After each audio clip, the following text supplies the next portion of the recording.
All right, boys and girls, we have a bedtime story. It is Where the Wild Things Are. Story and pictures are by Maurice Sendak. Let's see what we can learn today. The night Max wore his wolf suit and made mischief of one kind and another. His mother called him Wild Thing, and Max said, "I'll eat you up." So he was sent to bed without eating anything. Oh man, I bet he was hungry. That very night in Max's room, a forest grew. Oh my goodness, there are trees growing in his bedroom. And grew even more trees. And grew until his ceiling hung with vines and the walls became the world all around. Doesn't look like his bedroom anymore.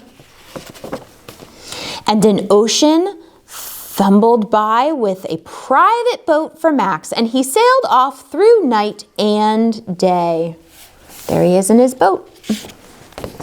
And in and out of weeks and almost over a year to where the wild things are.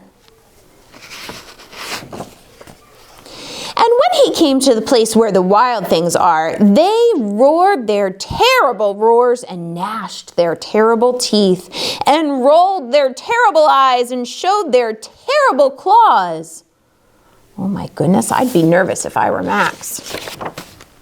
Till Max said, "Be still." And he tamed them with the magic trick of staring into all of their yellow eyes without blinking once. And they were frightened and called him the most wild thing of all. Look at that. Those monsters were nervous around Max. And they made him king of all the wild things. And now, cried Max, let the wild rumpus start. Oh boy. It looks like they're dancing and howling and having a great time here. They're hanging from the trees. Looks like monkey bars out on the playground. Oh, and he's riding one of their backs, like the king. Now stop, Max said, and sent the wild things off to bed without their supper. Kind of sounds like what happened to Max. And Max, the king of all the wild things, was lonely and wanted to be where someone loved him best of all.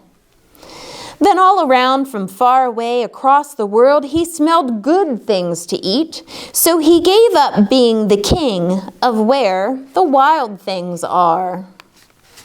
Sounds like he wanted to go home. But the wild things cried, "Oh, please don't go. We'll eat you up. We love you so." And Max said, "No." The wild things roared their terrible roars and gnashed their terrible teeth and rolled their terrible eyes and showed their terrible claws. But Max stepped into his private boat and he waved goodbye. And sailed back over a year and in and out of weeks and through a day and into the night of his very own room where he found his supper waiting for him. And it was still hot. I hope you enjoyed Where the Wild Things Are. Sleep well.